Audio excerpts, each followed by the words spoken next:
Hello students. Science में हम study कर रहे हैं how do we control fire. कि जब कभी आग लग जाती है तो हम क्या करते हैं, कैसे उसे कंट्रोल करते हैं। कि हम फायर ब्रिगेड स्टेशन को कॉल करते हैं। आपने नंबर पता किया होगा कि फायर ब्रिगेड स्टेशन का नंबर क्या है स्टूडेंट, बताइए। Yes, 101। So student, fire brigade के जो मेंबर हैं वो आके क्या करते हैं, आग जो लगी हुई है उस पर फायरमैन सर्विस मैन जो होते हैं वो वाटर डालते हैं। और वाटर से क्या होता है कि वाटर वेपोर जो बनेगी वह एयर की सप्लाई बंद कर देगी। कि जो कमस्टिबल सब्सटेंस जो भी जल रहा है, बिल्डिंग में आग लगी या उसके अंदर जो सब्सटेंस में आग लगी है उसके चारों तरफ एक घेरा बन जाएगा वेपोर का। इससे एयर का जो कनेक्शन है, एयर उसे फायर को नहीं मिल पाएगी। तो एक फ़ायदा ये होता है वाटर पोर करने से। और दूसरा कि जो कमस्टिबल सब्सटेंस है उसका जो इग्निशन टेम्परेचर है, इग्निशन टेम्परेचर क्या हो जाएगा, लो हो जाएगा। इग्निशन टेम्परेचर उसे उसका इग्निशन टेम्परेचर नहीं मिल पाएगा। तो इस तरह से स्टूडेंट्स आग फायर पे कंट्रोल हो जाता है। बट स्टूडेंट्स सपोज करो कि जो फायर यानी आग लगी हुई है वो इलेक्ट्रिकल इक्विपमेंट में लगी हुई है। बिजली से चलने वाले जो डिवाइस हैं उनमें अगर आग लग जाती है तो वाटर काम नहीं देगा। ठीक है कि वाटर मोस्ट कॉमन एक्सटिंगाइजर है, but water works only when things like wood and paper are on fire. कि वुड में या पेपर में या किसी दूसरे कम्बस्टिबल सब्सटेंस में आग लगती है तो वाटर काम करता है।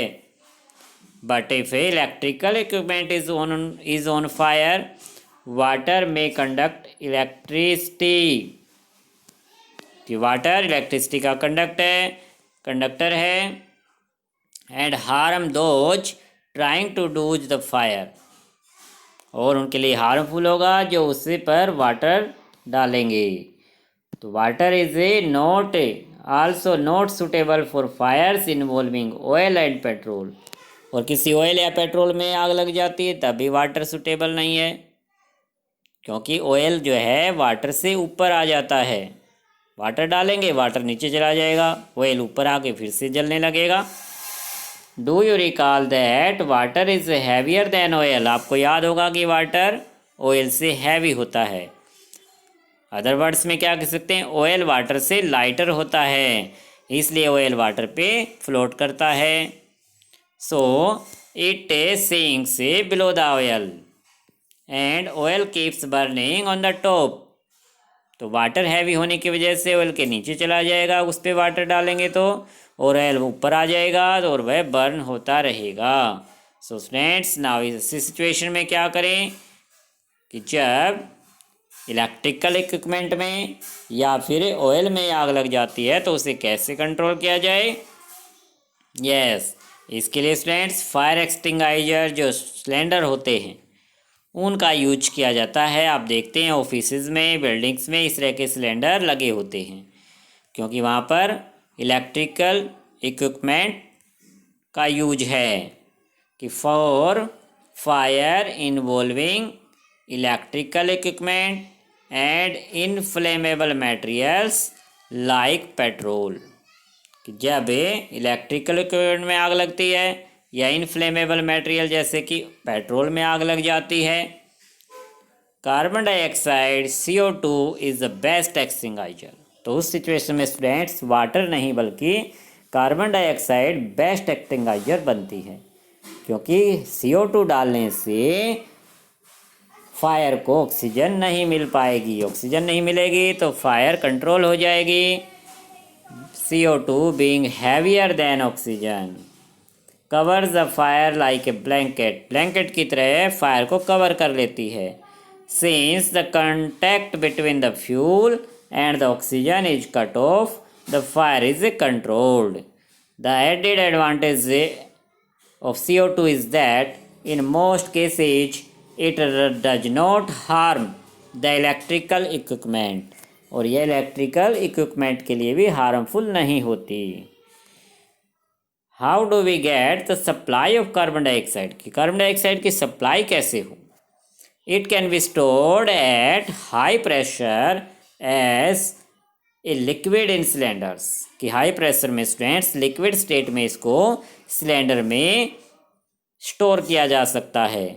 In what forms is LPG stored in cylinder, कि लिक्विड में कैसे, जैसे एलपीजी होती है students liquefied petroleum gas, cylinder के अंदर लिक्विड स्टेट में होती है. सेम इसी तरह से CO2 को भी लिक्विड स्टेट में सिलेंडर में स्टोर किया जा सकता है.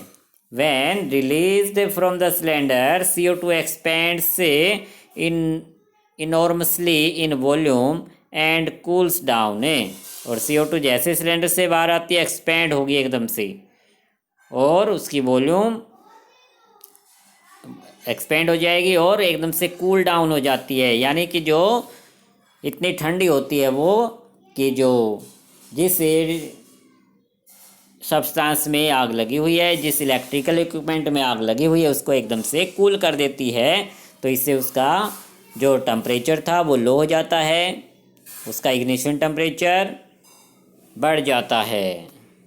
So it not only forms a blanket around the fire, it also bring down the temperature of the fuel, कि फ्यूल के टेम्परेचर को भी डाउन कर देती है. That it why it is an excellent fire extinguisher. Another way to get off CO2 is to release a lot of dry powder of chemicals like sodium bicarbonate, जिसे baking soda कहा जाता है, और potassium bicarbonate, कि इन दो chemical के help से भी स्टूडेंट्स, जो कि एक ड्राई पाउडर की फॉर्म में आते हैं ये chemical, sodium bicarbonate and potassium bicarbonate, इनकी हेल्प से भी CO2 बनाई जा सकती है, उसे सिलेंडर में फिल किया जा सकता है. Near the fire these chemicals give of CO2, और आग के नज़दीक डालने से ये CO2 प्रोड्यूस करते हैं. सो स्टूडेंट्स इस तरह से फायर को कंट्रोल किया जा सकता है. Now students types of combustion, कि कम्बशन जो प्रोसेस है उसकी टाइप्स कौन कौन सी हैं. Bring a burning matchstick और a gas lighter near a gas stove in kitchen, कि स्टूडेंट्स हम किचन में क्या करते, गैस स्टोव के नियर कोई मैच स्टिक या गैस लाइटर लेके जाते हैं. Turn on the knob of the gas stove, और गैस स्टोव का नोब जैसे ही ऑन करते हैं, व्हाट डू यू ऑब्जर्व, क्या ऑब्जर्व करते हैं आप, देखते होंगे किचन में डेली कि छोटी सी चिंगारी से ही गैस एकदम से फ्लेम करते हुए निकलती है. वार्निंग दी गई students, do not handle the gas stove yourself, ask your parents to help, कि अपने आप इसे ट्राई ना करें गैस बर्नर को, क्योंकि वो एकदम से जलती है, इसलिए ध्यान से.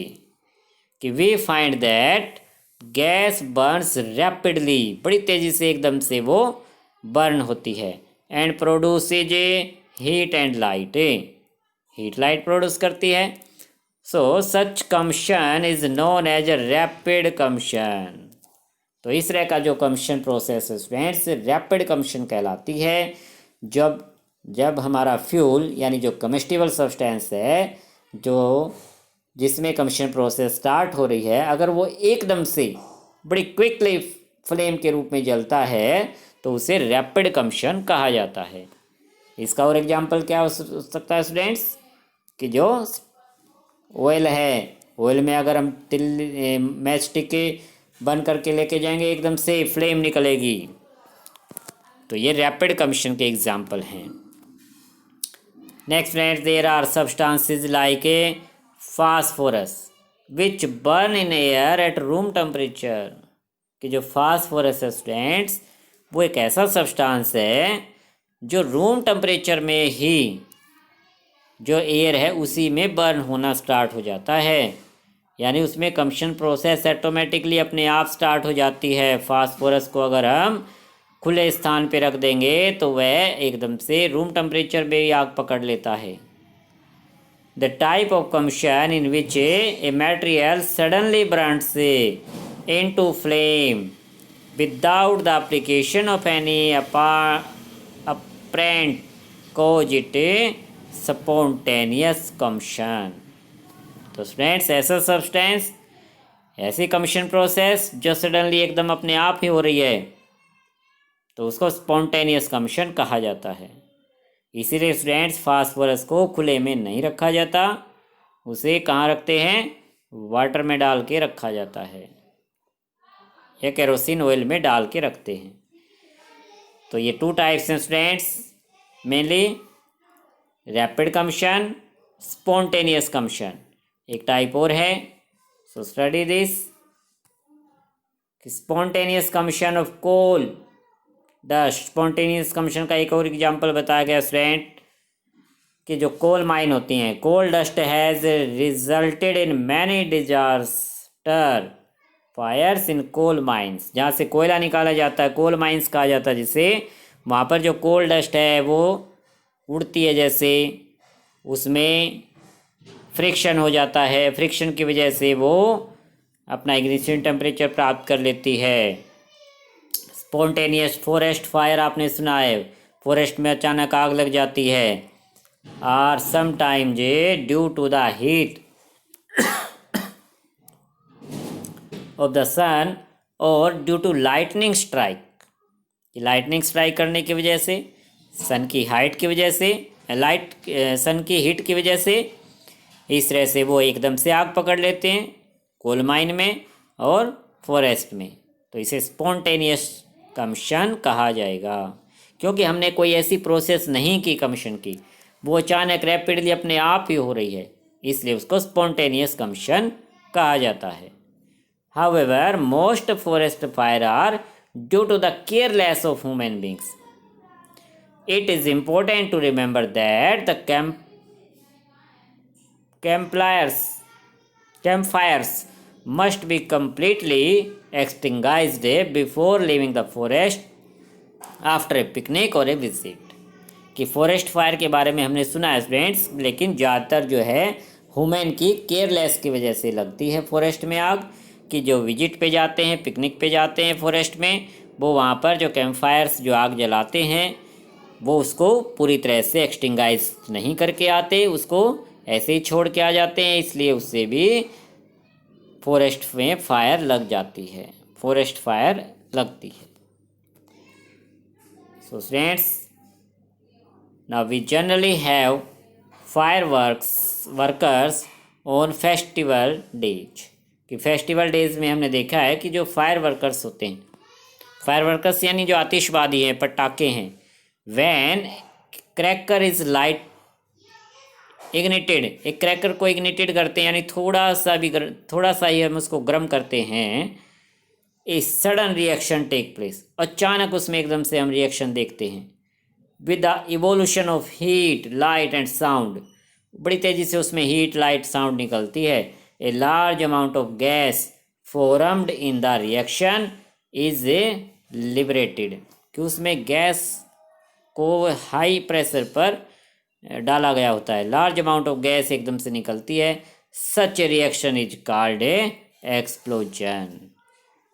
तो इस रिएक्शन को स्टूडेंट एक्सप्लोजन कहा जाता है। Explosion can also take place if pressure is applied on the crackers, कि जो आतिशबाजी है उस पर जैसे ही प्रेशर पड़ता है, एक्सप्लोजन एकदम से हमें देखने को मिलता है। सो स्टूडेंट्स, ये थी 3 टाइप से कम्बशन की, तो आज आपको इनको रिवाइज करना है। नेक्स्ट टाइम हम फ्लेम के बारे में स्टडी करेंगे।